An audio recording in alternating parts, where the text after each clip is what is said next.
Hello বন্ধুরা, কেমন আছো সবাই? তো আজও চলে এসেছি তোমাদের সাথে একটা রান্নার ভিডিও শেয়ার করতে। আজ সকাল থেকেই না শরীরটা খুব একটা ভালো নেই, রান্নাও করতে ইচ্ছা করছিল না, কিন্তু ইচ্ছা থাকলে তো আর উপায় হয় না।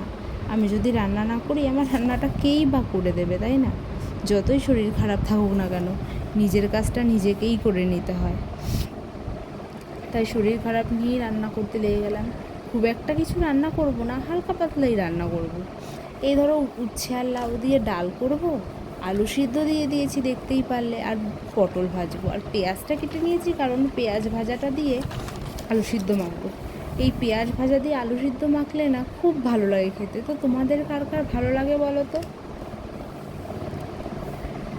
আর যে পটল আর পেঁপেটা কেটে নিয়েছি না, ওটা আমি রুটি খাওয়ার তরকারি করব, কারণ বাবা তো রাতে রুটি খায়। তো রুটি তো আর শুধু শুধু ডাল দিয়ে খাওয়া যায় না, তাই একবারে না রুটি খাওয়ার তরকারিটাও করে নিলাম। কারণ বারবার এই গরমে আগুনের সামনে যেতেও ভালো লাগে না। তাছাড়াও এই রান্না বান্না ছাড়াও তো আমাদের জীবনে অনেক কাজ থাকে না, যেমন নিজের টিউশন, বাচ্চাদের টিউশন পড়াতে যাওয়া, তারপরে বাড়ির টুকিটাকি কাজ করতে করতেই তো সমস্ত সময় চলে যায়। আর আমি যেহেতু একা, তাই আমাকে বাড়ির সমস্ত কাজটা একাই করতে হয়। ঘর গোছানো থেকে শুরু করে, পরিষ্কার থেকে শুরু করে, নিজের পড়া, বাচ্চাদের পড়ানো সব একার হাতেই করতে হয়। তাই খুব একটু তাড়াতাড়ির মধ্যেই সারতে হবে আজকে আমার রান্নাটা। তাই একবারে আমি রান্নার কাছে যখন আসি তখন সব একবারে করে নিতেই পছন্দ করি। ওই বারবার এসে করাটা আমার পক্ষে সম্ভব হয়ে ওঠে না এত কাজের ফাঁকে। তারপরে স্নান থাকে, পুজো থাকে, জানো তো, এত সমস্ত কিছু কাজ করার পরে যখন আমি পুজো দিতে বসি না, তখন মনে হয় কি যত ক্লান্তি থাকে সব যেন একদম উধাও হয়ে যায়। তাই আমি পুজো দিতে বড্ড ভালোবাসি। তো আমার মতো কারা পুজো দিতে বড্ড ভালোবাসো বলো তো? আর আজকে আমি ডালটাও তাড়াতাড়ি করেছি, লাউ দিয়ে আর সিটি মেরে দিয়েছি, তাই লাউটাও তাড়াতাড়ি সিদ্ধ হয়ে গেছে। আর আগেই সোমবার দিয়ে রেখেছিলাম, সেটা পরে ঢেলে দিয়ে একটু ফুটিয়ে নিয়ে ব্যাস রেডি।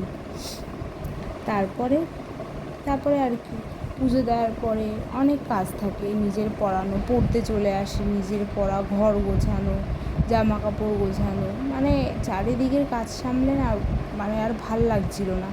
আজকে আমি খুব টায়ার্ড, জানো তো। তো তাও লাঞ্চে যা করলাম, আমার আজকে লাঞ্চে ছিল আলু সিদ্ধ, পেঁয়াজ ভাজা দিয়ে আলু সিদ্ধ, ভাত, তারপরে লাউ উচ্ছে দিয়ে ডাল, গন্ধরাজ লেবু, আর হ্যাঁ, একটা ডিম অমলেটও করে নিয়েছিলাম খাওয়ার আগে। ডিম ছাড়া আর খেতে ইচ্ছে করে না, জানো তো। নিরামিষ রান্না করে ফেলি ঠিকই, কিন্তু না, নিরামিষ খেতে খুব একটা পছন্দও হয় না, তাই কী করি, লাস্টে ডিম ভেজে নিই।